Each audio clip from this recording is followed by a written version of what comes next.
India Australia test പരമ്പരയിലെ മൂന്നാം മത്സരത്തിന് നാളെ ബ്രിസ്ബെയിനിലെ ഗാബയിൽ തുടക്കം.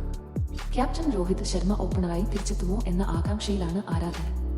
അഡ്ലേഡിലെ ഡേ നൈറ്റ് ടെസ്റ്റിൽ ആറാമനായി എത്തിയ രോഹിത് നിരാശപ്പെടുത്തിയതോടെ വീണ്ടും ഓപ്പണറാകണമെന്ന ആവശ്യം ശക്തമാണ്. അഡ്ലേഡിൽ രോഹിതിന് പകരം ഓപ്പണറായ കെൽ രാഹുലിനും തിളങ്ങാനായിരുന്നില്ല.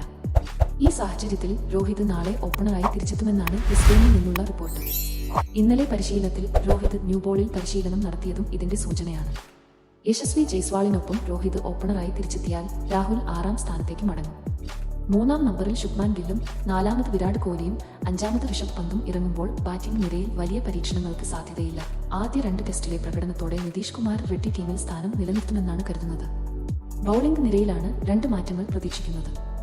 ബാറ്റിംഗ് കരുത്ത് കൂട്ടാനായി സ്പിന്നറായി രവിചന്ദ്ര അശ്വിന് പകരം വാഷിംഗ്ടൺ സുന്ദർ പ്ലേയിംഗ് 11-ലെത്താനാണ് സാധ്യത. ജസ്പ്രീത് ബുംറ നയിക്കുന്ന പേസ് നിരയിൽ മുഹമ്മദ് സിറാജ് തുടരുമ്പോൾ 3ാം പേസറായി ഹർഷിത് റാണക്ക് പകരം പ്രസിദ്ധ് കൃഷ്ണയോ ആകാശ് ദീപോ പ്ലേയിംഗ് 11-ലെത്തും. അതേസമയം ഓസ്ട്രേലിയ അവരുടെ പ്ലേയിംഗ് 11 ഇതിനോടകം പ്രഖ്യാപിച്ചു. കഴിഞ്ഞ കളിയിൽ പരിക്കേറ്റ് കളിക്കാതിരുന്ന ഹേസൽ ഇന്ത്യൻ സമയം രാവിലെ 5:50-നാണ് മത്സരം ആരംഭിക്കുന്നത്.